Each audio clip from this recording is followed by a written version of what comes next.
2.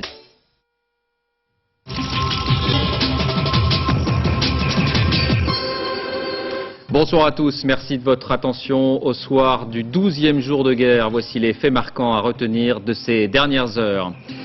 On croyait à une pause, mais les combats redoublent. Premier choc avec la garde républicaine près de Kerbala, à 80 km de Bagdad. Bagdad sous un déluge de bombes. Il y a 2 heures, la télévision d'État a montré Saddam Hussein présidant une réunion avec ses 2 fils. Première offensive d'envergure aussi à Bassora, où les Britanniques veulent pousser la population à se soulever. Quel est vraiment le sentiment des Irakiens? C'est le nœud du conflit. 3 questions au réalisateur irakien Saad Salman. Bonsoir et à tout à l'heure. La guerre et ses répercussions, la France fait face à une rupture de croissance inédite dans l'histoire récente. Parole de Jean-Pierre Raffarin, qui prend acte d'une série de mauvais indices économiques. En France, toujours, le déballage continue au procès Elf. La caisse noire a bénéficié aux hommes politiques. Des candidats à la présidence ont reçu des enveloppes, déclare l'ex-PDG Loïc Le Floch-Prigent. Enfin, avis à tous les propriétaires de scooters ou de 2 roues de moins de 50 cm3. Sécurité routière oblige, l'immatriculation sera obligatoire à partir du 1er janvier prochain. D'abord, bien sûr, la guerre en Irak. Certains évoquaient une pause il y a 3 jours. Pause sans doute dans l'avancée des troupes, mais certainement pas dans les combats. Au contraire, puisqu'ils n'ont jamais été aussi intenses qu'aujourd'hui. On va le voir point par point, en commençant par Bagdad, soumise à un feu continu. Directement visé une fois encore, Saddam Hussein et ses proches. 2 missiles ont atteint un palais présidentiel. Paul de Genève. En pleine journée, cette colonne de fumée s'élève d'un des palais présidentiels de Saddam Hussein, celui habité par son fils Qusay, le chef de la garde républicaine. Pour la première fois, des avions de la coalition ont défié en plein jour les défenses antiaériennes, frappant des bâtiments du pouvoir irakien. En tout, 3 énormes explosions ont été entendues cet après-midi à Bagdad. Le palais présidentiel avait déjà été bombardé très tôt ce matin. Les frappes sur Bagdad ont été aujourd'hui d'une intensité inhabituelle. Quelques heures à peine après ces bombardements, Saddam Hussein et ses 2 fils, Uday et Qusay, sont apparus à la télévision irakienne. C'est la première fois qu'Uday, le fils aîné du président, apparaît à l'écran depuis le 20 mars, début de la guerre. Impossible en revanche de savoir si cette réunion a été filmée aujourd'hui.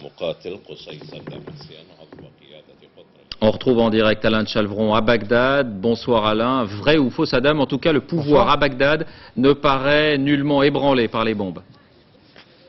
Non, écoutez, c'est vrai, l'appareil d'État fonctionne à peu près normalement. On voit ici aller et venir les ministres sans prendre de mesures de sécurité particulières. On a même vu le vice-président, c'est-à-dire le numéro 3 du régime.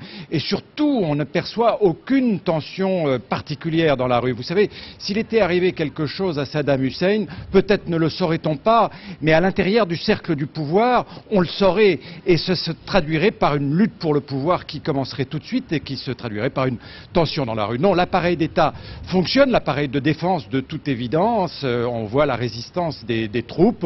On a vraiment l'impression que les ordres passent et les informations remontent.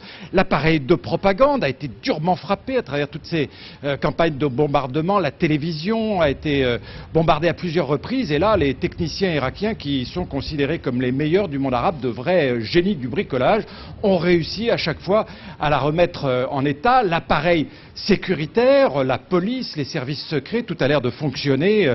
On ne sent aucune anarchie. L'appareil du parti aussi, c'est lui qui est chargé d'encadrer la population, de préparer la résistance populaire. On les voit très nombreux partout, les miliciens du parti.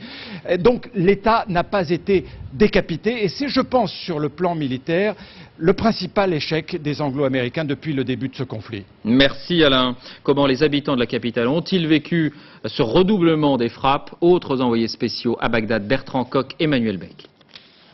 Objectif civil, mais considéré comme d'importance stratégique par les Américains, les centraux téléphoniques de Bagdad font toujours l'objet de bombardements systématiques.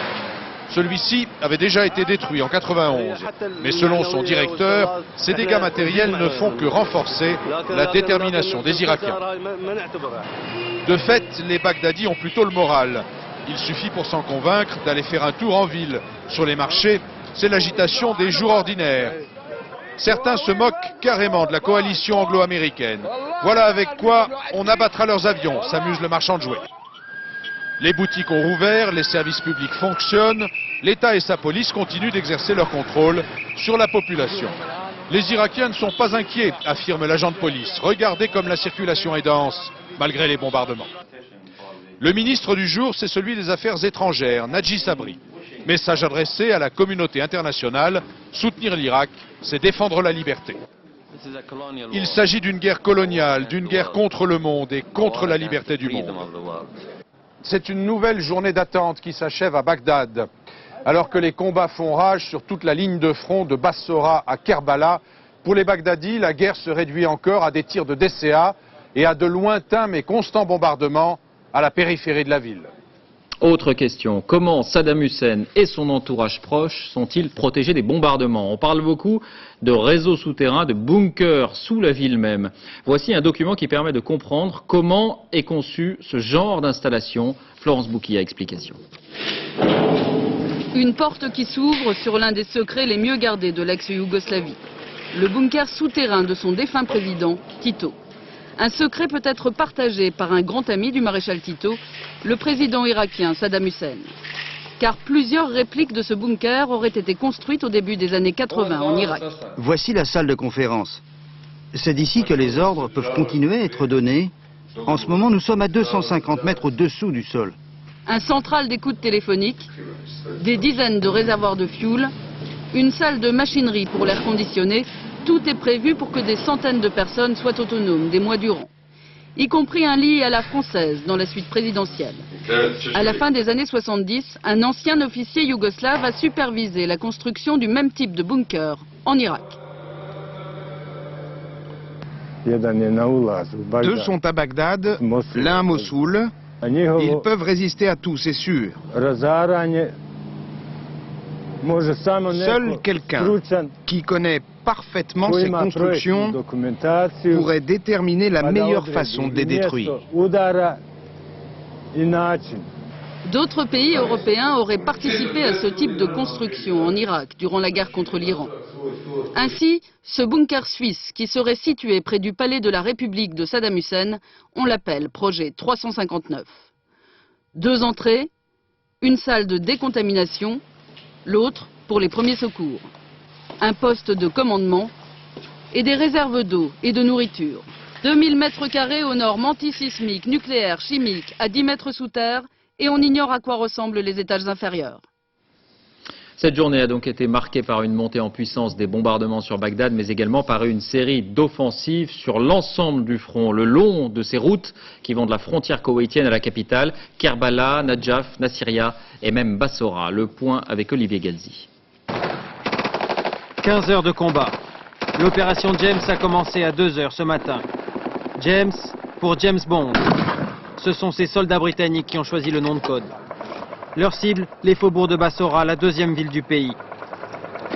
Résultat au petit matin, des centaines de prisonniers, 30 morts côté irakien et des dizaines de chars détruits.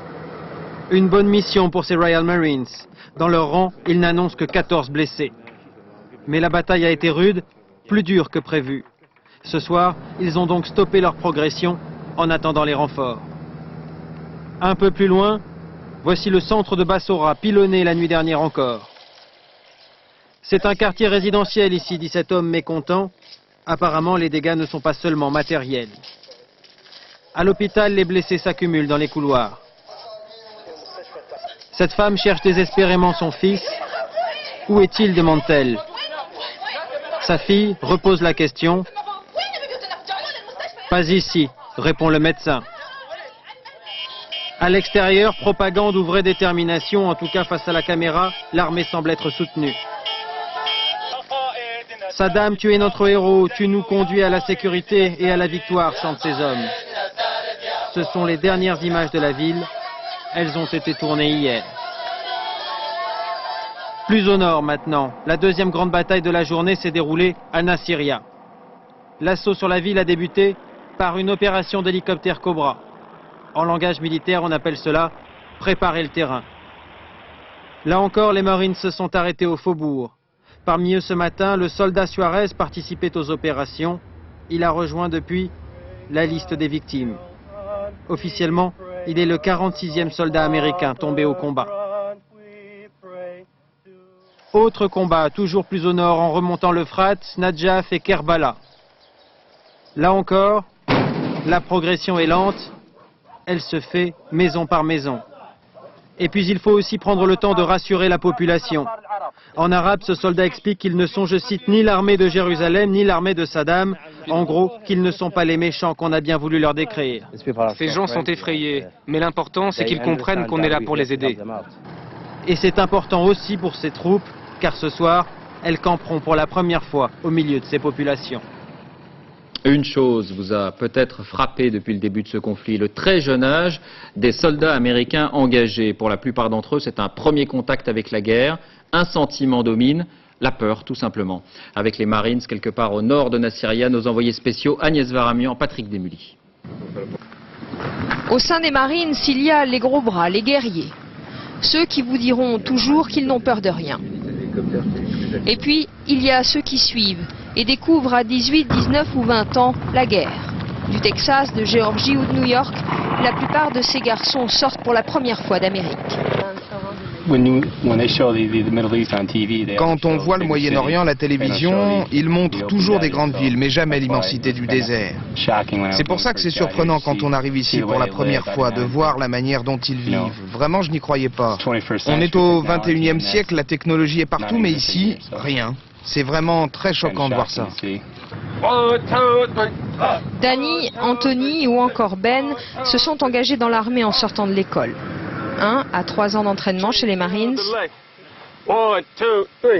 Et le sergent Barney est un peu leur chef de famille. Quand on commande, on doit savoir leur parler. Moi aussi, j'ai eu 18 ou 19 ans. Moi aussi, je me suis engagé. Alors je sais ce qu'ils ressentent. Leur douleur. L'un me raconte que ses parents lui manquent, l'autre sa femme avec laquelle il est marié depuis 10 ans, ou bien un autre qui est célibataire. Alors j'essaie de leur faire comprendre que je suis un être sensible, comme eux. Ben a bien dit à ses parents qu'il s'absenterait sans doute 1 an pour les préparer, dit-il. À 23 ans, il n'a vu que quelques jours sa 3e fille et ne nie pas ses peurs. Avoir peur, ça fait vraiment partie de la guerre. Ceux qui disent qu'ils n'ont pas peur mentent. Ça peut même devenir un problème si vous vous laissez envahir par vos sentiments, même pour des bêtises. Et là, il faut vraiment être très fort dans sa tête et toujours rester dans la partie. Sans courrier, sans information, les Marines s'attendent de se mettre en mouvement. Pour ces jeunes Marines, cette guerre est un jeu vidéo. Ils n'ont pas encore croisé d'ennemis ni participé à une bataille. Et quand on leur demande comment ils envisagent l'avenir, ils disent se préparer au pire et espérer le meilleur. Voilà pour ce point sur la situation sur ces différents fronts. On s'arrête un moment maintenant sur ce qui est sans doute la clé du conflit, l'attitude de la population irakienne qui n'a pas accueilli, on l'a beaucoup dit, les soldats américains en libérateurs. Que pense-t-elle vraiment cette population? Y a-t-il un authentique réflexe patriotique ou bien les Irakiens sont-ils encore terrorisés, paralysés par Saddam Hussein et ses relais, comme le disent les États-Unis? On va en parler avec vous, Saad Salman. Vous êtes irakien, réalisateur, vous êtes parti depuis un peu plus de 25 ans, mais vous êtes retourné récemment en Irak, clandestinement. Vous affirmez que les images peuvent être assez trompeuses. Alors précisément, d'abord, ces dernières images, elles sont commentées par Hervé Guéquer. Une distribution alimentaire anarchique et pourtant sous surveillance britannique dans le sud de l'Irak il y a 72 heures. Parmi la foule, les avis sur la situation sont très divergents. C'est la 2e fois qu'ils nous amènent des rations. Ils en apportent très peu à la fois et la distribution se fait comme ça. Ils veulent humilier le peuple irakien. On remercie le Koweït et les États-Unis pour les efforts qu'ils sont en train de faire ici. Dans la région de Bassora, à majorité chiite, et donc a priori défavorable à Saddam Hussein, rares sont ceux qui parlent librement, comme cet homme. Dans notre région, il n'y a pas d'eau, pas d'électricité, pas à manger. Une partie des enfants est malade à cause de l'eau contaminée. C'est pour ça qu'on souhaite que le régime s'effondre, car ça fait 10 ans qu'on vit cette vie-là. Il faut raconter comment ce régime nous traite. Il faut dire que des partisans de Saddam Hussein sont toujours présents. Ils surveillent et pour impressionner, se font voir et surtout entendre devant les caméras. Par notre sang et notre âme, nous nous sacrifions pour toi, Saddam, hurle-t-il face aux télévisions du monde entier. Hier, à la sortie de Bassora, tous les gens fuyant les bombardements sont fouillés par les Britanniques, des Britanniques considérés par certains civils comme armés d'occupation plutôt que de libération. Humilié, très en colère, cet homme crie qu'il aime Saddam Hussein. Enfin, à Bagdad, vendredi dernier, le bombardement du marché de Chouala a fait 57 morts. Dans la capitale irakienne, tout est sous le contrôle du pouvoir. De plus, la population est sous le choc. Ici, les témoignages sont sans exception anti-américains. Ce sont tous des civils, des innocents. Où est l'Amérique qui prétend nous apporter une vie meilleure? Et pour les blessés qui ne parlent plus, reste le V de la victoire. Alors, Saad Salman, vous êtes plutôt favorable à cette intervention et vous dites le peuple irakien aussi. Mais alors pourquoi est-ce qu'on ne l'entend pas plus? Écoutez, si vraiment elle reçoit un signe fort que le monde entier avec ou le soutien contre cette tyrannie, ils vont se lever demain. Mais le peuple irakien a une mémoire assez forte aussi. Il y a, au 91, le père Bush, il l'invitait à se relever contre Saddam Hussein, à se rebeller contre Saddam Hussein. Et finalement, il s'était abandonné devant le monde entier. 350 000 morts dans une semaine, oui, donc bombardés. Ils ont peur que la situation se retourne. Aujourd'hui, les Irakiens, ils ne savent pas de tout où ils se mettent. Regardez dans leurs yeux, regardez ces gens-là qui sont perdus. Moi, je regarde là, c'est cette image-là. C'est ça le peuple des Irak, humilié. Il court derrière de cartons de nourriture. Oui, et c'est ça le peuple qui a depuis 30 ans. Un régime qu'on le nourrit, on le loge, on le donne tout l'aide. Et pour amener les Irakiens à cette situation-là... D'accord, Saad Salman, mais vous ne pensez pas aussi qu'il y a ce réflexe patriotique, nationaliste? Absolument pas. Qu'on soit chiite, qu'on soit kurde, est-ce qu'il n'y a pas aussi un sentiment irakien? Il faut qu'on défende quelque chose. Les Irakiens, il faut qu'ils défendent quelque chose. Défendre de quoi? Saddam, il s'est identifié avec l'Irak. Et l'Irak, moi, l'Irak. Alors les Irakiens, ils sont une haine maintenant à Saddam. Ben, on l'entend pas beaucoup cette haine quand même, même s'il y a la peur. D'accord qu'il peut y avoir la peur. Une fois, on dit que c'est Saddam, il coupe la langue. C'est lui qui parle contre lui. Et une fois, on dit, on l'attend pas. Il faut savoir, est-ce que vous voulez vraiment que si les gens vont à la mort? Et là, par exemple, j'ai regardé l'ouverture de votre journal. L'ouverture de votre journal. Votre correspondant à Bagdad, il est assis dans son hôtel, il a un bon rapport avec quelques officiers, il est en train de dire tout va bien à Bagdad. Non, il ne dit pas tout va bien. Il fait son métier et il dit que si le régime irakien il est en place, sont toujours installés. Il se félicite d'avoir l'appareil militaire des milices de Saddam, ils sont en fonction. Il fait un constat, il constate que la télévision marche toujours, que tous les signes du pouvoir sont toujours là. Mais alors, vous parlez de ce sentiment de peur. On va demander son impression à Philippe Rochaud, notre envoyé spécial au Koweït. Bonsoir Philippe, vous avez été à Qassar ce week-end, Qassar qui est maintenant sous contrôle américain, sous contrôle britannique. Donc a priori on peut penser que ce sentiment de peur aurait disparu puisque les Américains et les Britanniques sont maîtres du jeu. Est-ce que vous avez là rencontré des Irakiens qui étaient favorables à cette intervention de la coalition ? Alors, on a rencontré des Irakiens qui avaient peur, effectivement, c'est-à-dire que 2 Irakiens sur 3 ne voulaient pas parler, ils nous faisaient le geste, si je parle, on va me couper la tête. Il y a encore une peur des gens d'un retour du régime irakien et d'une répression, d'une revanche, d'une vengeance de Saddam Hussein, bien que les soldats britanniques et américains soient parfaitement implantés là-bas. Donc ce qui m'a frappé aussi, c'est que les gens disent à présent Saddam Hussein finalement ne nous a rien donné, regardez, nous manquons d'eau, nous manquons d'aliments, nous manquons d'électricité, nous avons faim dans nos villages. Les Américains, au moins, nous ont apporté quelque chose. Mais on ne verra jamais des gens brandir le drapeau américain dans les rues d'Qasr. On ne verra pas des gens crier « Vive l'Amérique ». Il y a une dignité nationale ici qui fait que on a enseigné aux enfants qu'il fallait lutter contre l'impérialisme américain. C'est aussi une tradition dans le monde arabe. Donc on est humilié de la part des Irakiens de se voir libérés par les Américains et par les Britanniques, dont on dénonce aujourd'hui la politique au Moyen-Orient. Saad Salman, vous pensez aussi que ce sentiment-là, la dignité, la fierté, fait que non, moi, au lieu de parler de dignité, de fierté, il était écrasé par Saddam Hussein. Il est humilié, le peuple irakien, depuis 20 ans. il humiliait le peuple irakien. Il a fait le nettoyage ethnique. Il a bombardé le Kurdes avec des bombes chimiques. Il a crasé le révolte de chiites dans le sud. Il a bombardé les lieux secrets de l'islam. Najaf et Karbala. Sur ces faits, personne ne les conteste, mais c'est sur la façon dont c'est ressenti par les Irakiens. Et aujourd'hui, au lieu de par exemple, c'est votre correspondant à Bagdad qui nous parle de l'escardon de mort, qu'il parle. Est-ce qu'il a le courage de parler de ça? Mais attendez, M. Salman, parce que là, il faut être clair, il n'a aucune sympathie pour le pouvoir en place. Mais bien sûr, il a des sympathies. Bien sûr, non, mais ce pouvoir est toujours en place. Moi, quand je regarde votre journal, et c'est vraiment pour moi, c'est le relais de la télévision de Saddam Hussein. Vous avez le droit d'exprimer ce sentiment, mais soyez assurés que ça n'est pas du tout le nôtre et que ça n'est pas du tout la réalité qui est retranscrite par nos envoyés spéciaux. Je suis chef monteur, je travaille à l'information. Je sais qu'est-ce que ça veut dire. Regardez le sujet d'hier. On finit un reportage où il y a un grand plan, une seule photo de Saddam Hussein parmi des dizaines de milliers de manifestants. On finit le reportage sur un grand plan, sur une photo de Saddam Hussein, pour donner un message fort à Saddam Hussein, que c'est le peuple, le monde entier le soutient. Voilà, bon. Écoutez, c'est un autre sujet, mais il nous revient aussi de moi, je veux donner bien qu'on parle de la toutes les sensibilités qu'il y a dans une manifestation. Escadron de mort, qui encadre la population irakienne. Et c'est là que je veux bien que votre correspondant en parle, et que tous les Irakiens le connaissent. Merci, Monsieur Salman. On a compris votre sentiment et on avait envie de l'entendre.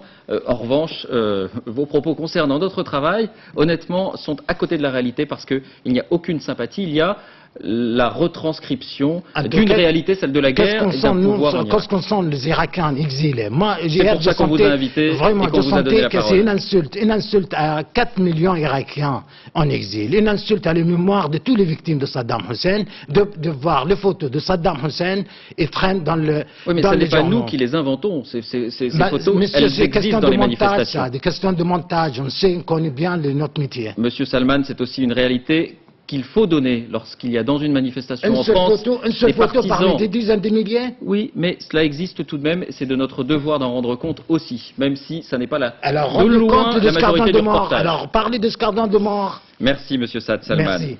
Il y a un autre levier du pouvoir à Bagdad, il s'agit des chefs de tribus qui ont un rôle très important dans le pays. Elles ont longtemps été hostiles à Saddam Hussein, elles lui sont maintenant dévouées et une réunion était organisée aujourd'hui dans la capitale à Bagdad. Sur place, Martine Laroche-Joubert, Mathias Second.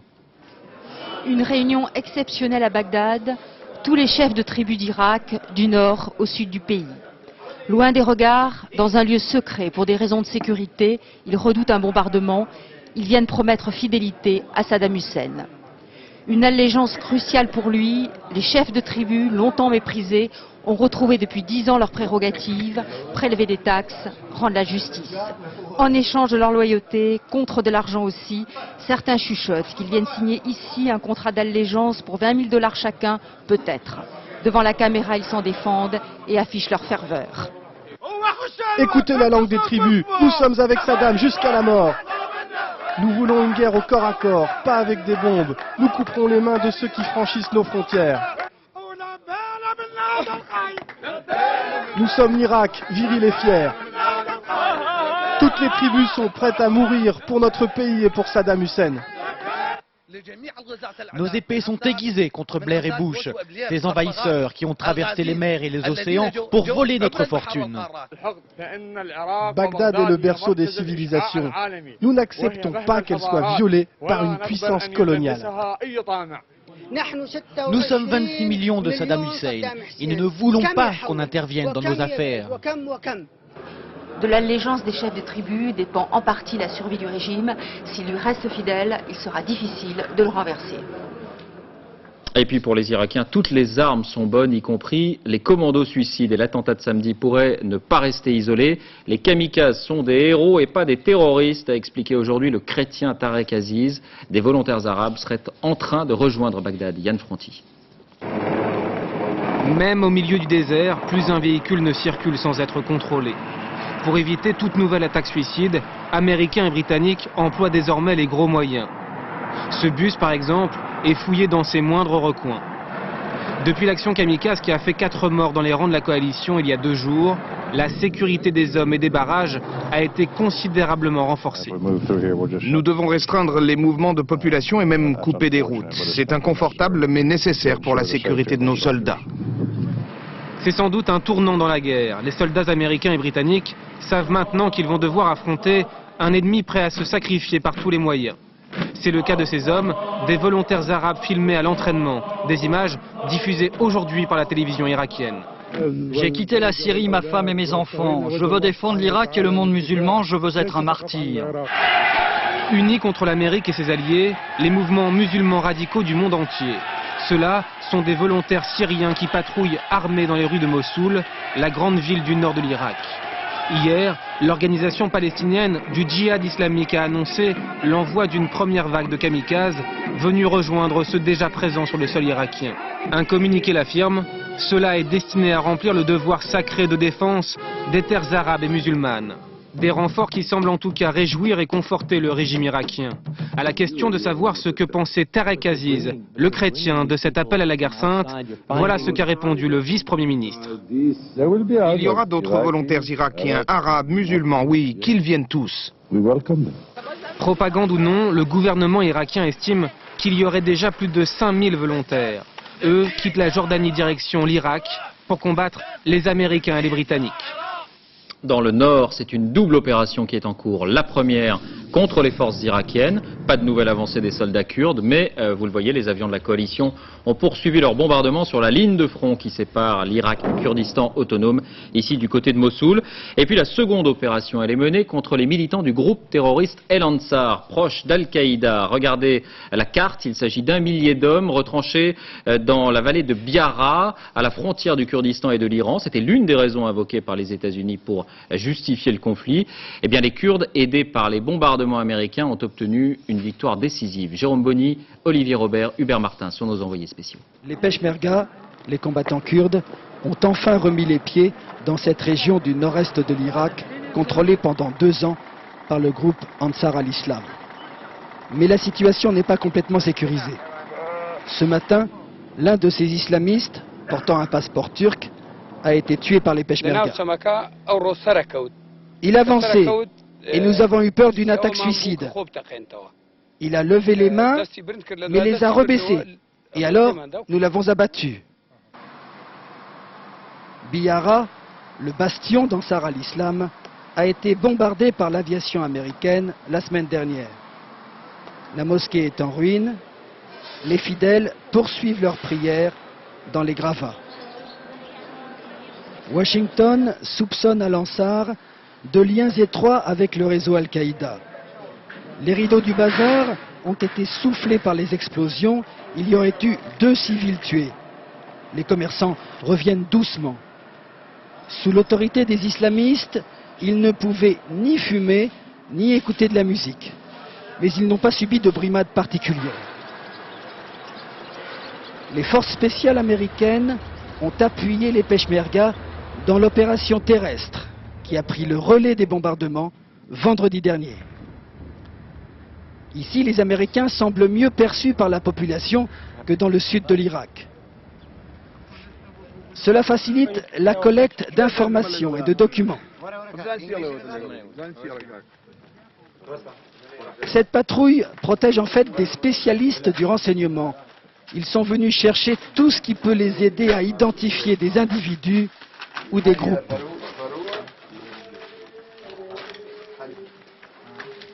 Chacune des maisons abandonnées par Al-Ansar est passée au peigne fin.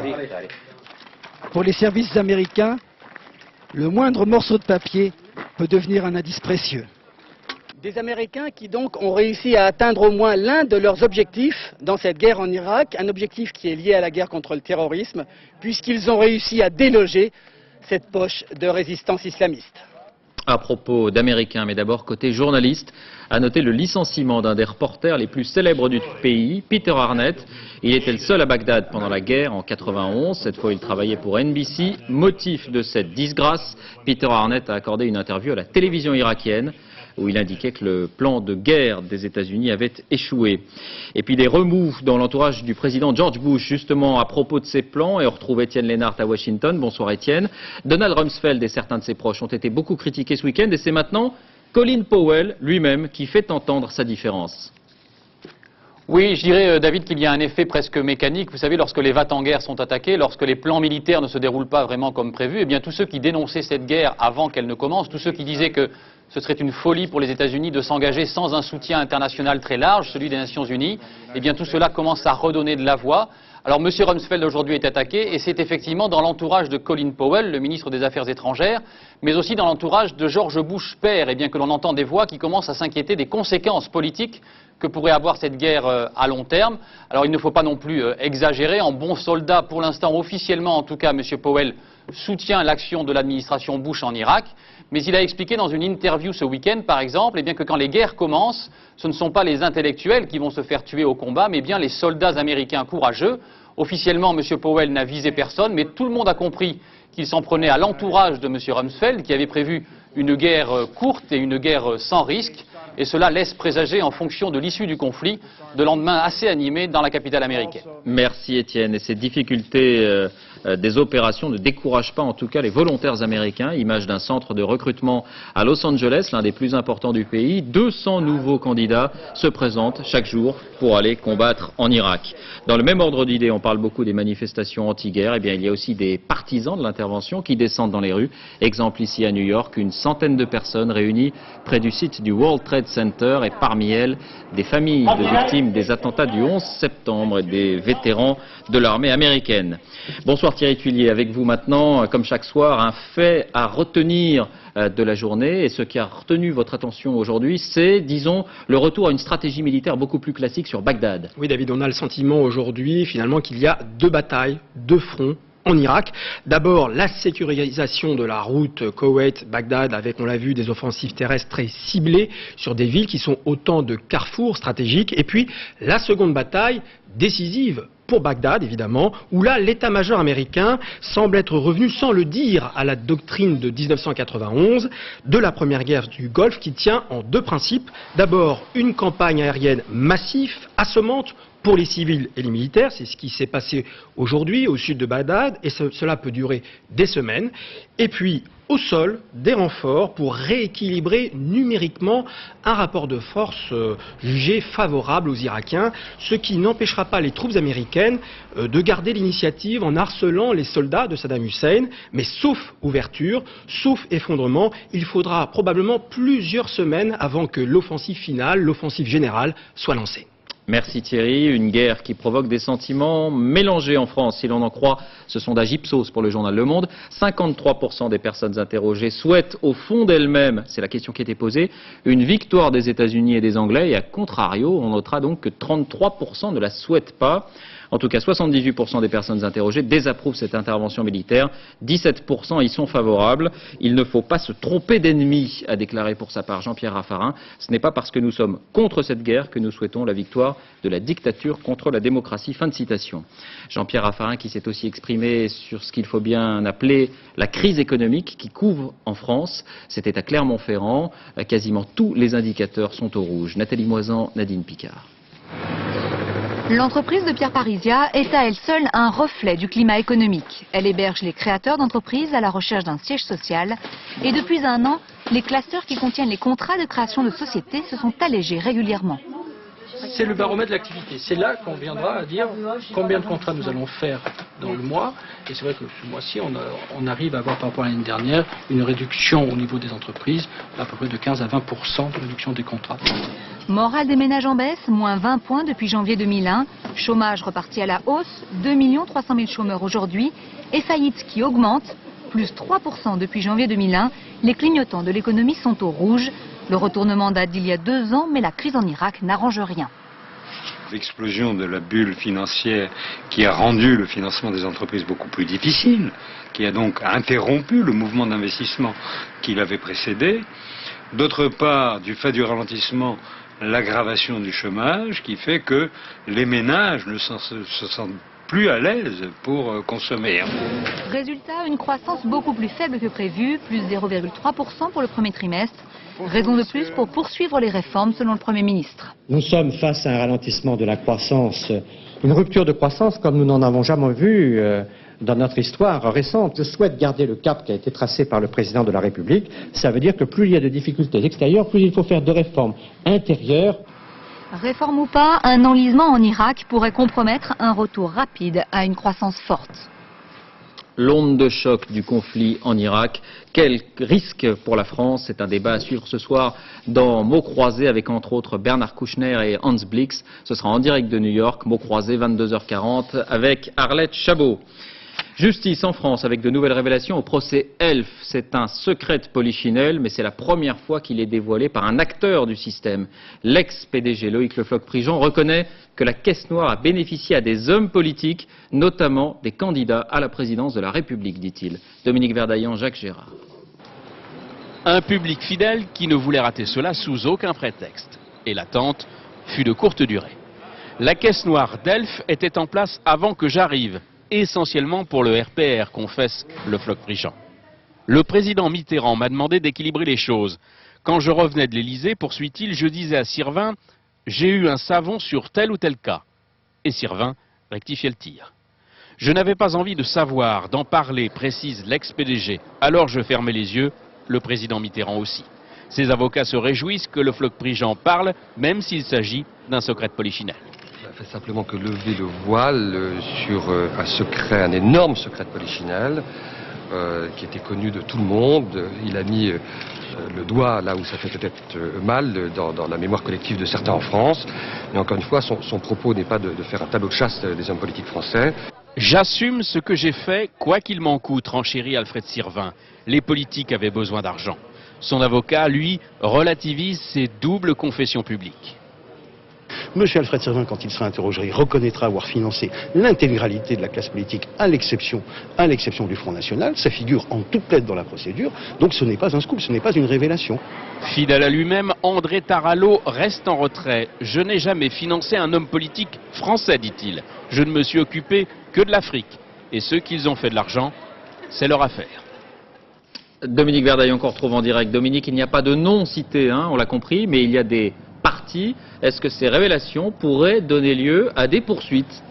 Écoutez, difficile et improbable, et tous les avocats, les magistrats avec qui je m'entretiens de cette question depuis une semaine sont plutôt sceptiques, dubitatifs. Évidemment, le tribunal pourrait s'auto-saisir de cette question sous forme d'un supplément d'information. Évidemment, le parquet de Paris pourrait éventuellement ouvrir une information judiciaire, mais probablement que très rapidement, ces nouvelles instructions buteraient contre un problème de prescription lié au délit de recel d'abus de biens sociaux.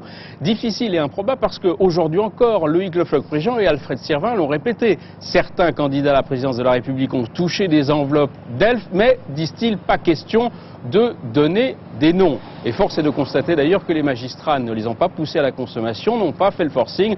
Bref, vous l'avez compris, les hommes politiques en question peuvent dormir tranquilles. Merci Dominique. Suite de l'audience demain.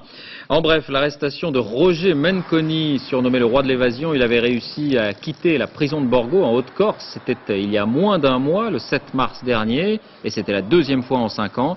Sa capture a eu lieu près de Marseille, à Aubagne. Il est poursuivi pour 3 homicides. Borgo toujours, un attentat a détruit la perception de la ville la nuit dernière. Pas de victimes et pas de revendications. Un attentat qui intervient une semaine avant la visite du ministre de l'Intérieur, Nicolas Sarkozy. Le centre de Borgo, déjà visé par 2 attentats ces dernières années, devait rouvrir ses portes dans 2 mois. La pneumopathie, l'épidémie n'est toujours pas sous contrôle. 2 nouveaux morts à Hong Kong, où plus personne ne sort maintenant sans son masque, et un immeuble entier abritant 200 personnes a dû être placé en quarantaine. Sophie Mézel, Sylvain Gauthier. Ce n'est pas encore la panique, mais ça pourrait y ressembler. Ce complexe immobilier en plein cœur du quartier de Kowloon à Hong Kong a été terrassé par la maladie. Dans un seul immeuble, le bâtiment E, il y a déjà 150 malades avérés.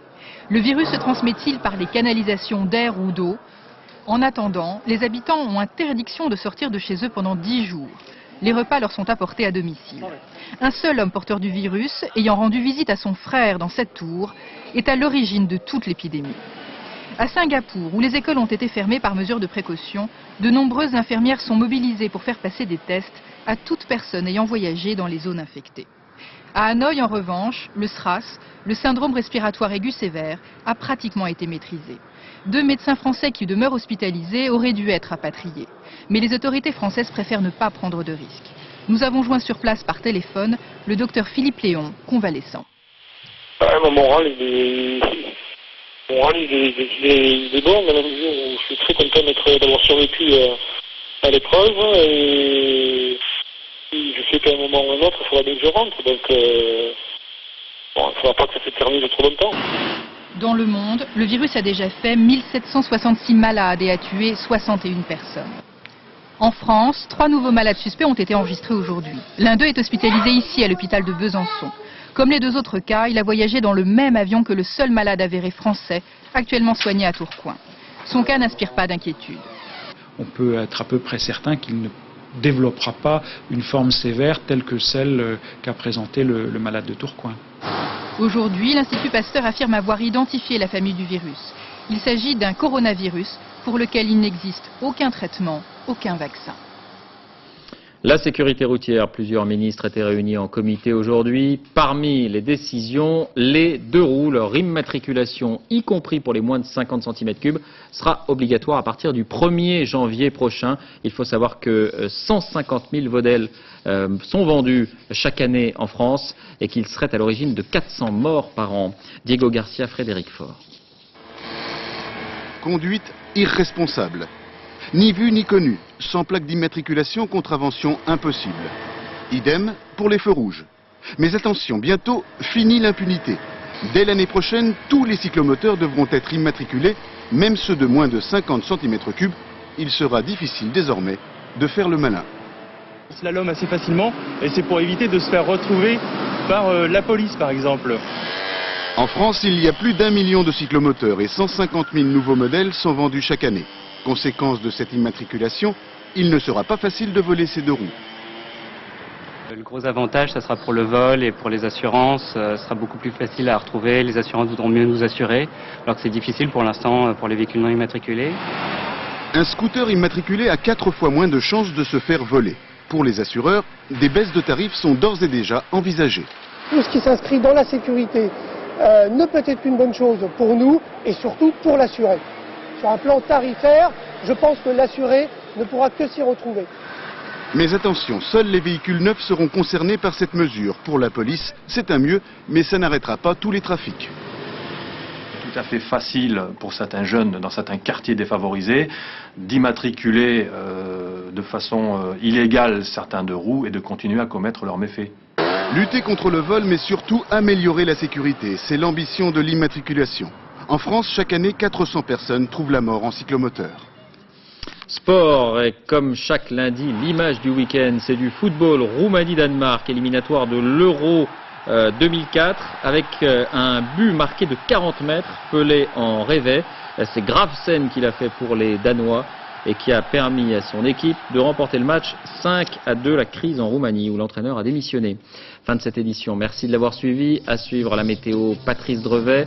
L'info sur France 2, donc 22h40, mots croisés, Arlette Chabot. Quelles conséquences de cette guerre en Irak en France? Dernier journal, 1h, Laurence Piquet. Dès 6h30 Télématin, dans les 4 vérités, Gérard Leclerc recevra Philippe Seguin. On se quitte sur ces images d'une victoire française en golf, fêtée comme il se doit par un plongeon dans l'eau. C'est son mari qui a porté Patricia Meunier-le-Bouc après qu'elle ait remporté le tournoi de Rancho Mirage en Californie. C'est la tradition dans le golf. À 30 ans, elle s'est dite stupéfaite de cette victoire qui n'était pas attendue, c'est vrai. À demain.